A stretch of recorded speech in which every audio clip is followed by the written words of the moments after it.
Welcome to my channel, your gateway to a world of entertainment and knowledge. Let's get started. In the hushed silence of the night, a sinister scratching sound echoed through the empty apartment. There I was, hunched over my desk, engrossed in a project that demanded my undivided attention. My fingers danced over the keyboard, my eyes glued to the glowing screen, oblivious to the eerie sounds seeping into the room.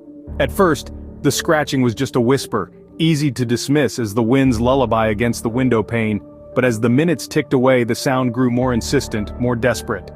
It was a symphony of dread that made my skin crawl, my focus disturbed. With a sigh, I pushed away from the desk and ventured into the unknown. The scratching seemed to be coming from the kitchen. The apartment was bathed in shadows, the only light coming from the moon's glow filtering through the windows. With a sense of trepidation, I pushed the kitchen door open, revealing a scene straight out of a nightmare. In the corner, a figure lurked. Tall and thin, it was draped in a long black coat that seemed to absorb the moonlight. Its face was obscured by the shadows, but the glint of long, sharp claws was unmistakable.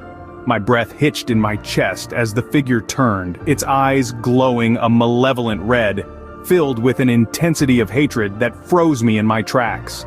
A scream tore from my lips as I stumbled backward, my heart pounding a frantic tempo in my chest. I ran back to the sanctuary of my room, slamming the door shut and sliding under the covers as if they could offer protection from the horror that had invaded my home. The scratching continued, each grating sound a reminder of my unwelcome guest. Hours seemed to stretch into an eternity, my fear a palpable presence in the room. Finally, the scratching stopped. Silence fell, a mocking reminder of the peace that had been shattered.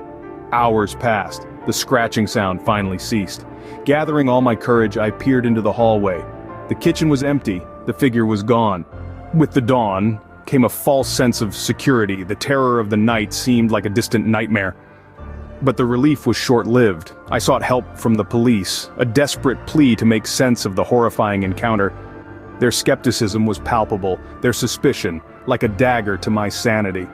The decision to abandon my apartment was not an easy one, but it was necessary. The walls that once sheltered me now echoed with a chilling menace that rattled my very core. A new dwelling, a fresh start, or so I thought. Yet the feeling of being watched was relentless. The air was heavy with an unseen presence, the whispers of the past settling in the corners of my new home. The quiet of the night was punctured by the all-too-familiar scratching sounds, a chilling reminder of the figure that lurked in the shadows. Sleep was an elusive mistress. With every attempt to surrender to its sweet oblivion, the figure emerged from the recesses of my mind. It chased me through the labyrinth of my nightmares, its long, sharp claws reaching out, always a step behind. The figure, with its glowing red eyes filled with hatred, was not just a specter in my apartment. It had taken residence in my mind. Sleep became a luxury, sanity a distant memory. The figure haunted my dreams, always a step behind, its icy breath on my nape. Desperate and on the edge, I decided to face my fears. Returning to the police this time, they listened. A seasoned detective was assigned to my case, a man who had seen more than his fair share of inexplicable events. He started with the apartment building, delving into its murky past.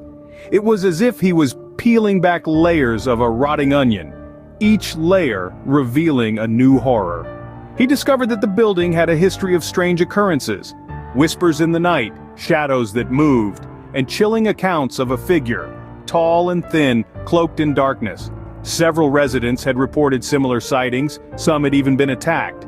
The detective then turned his attention to the figure itself. He found a pattern, a trail of terror that extended beyond the confines of the apartment building. The figure had been spotted in different parts of the city, always in the shadows, always watching. Its red eyes and long, sharp claws were the stuff of nightmares. The detective's investigation unearthed a shared terror, a collective nightmare. It wasn't just me. My fear was not a product of an overactive imagination. It was real. It was out there, and it was not confined to the apartment. The detective's findings sent a chill down my spine. The figure wasn't just my nightmare. It was a shared terror.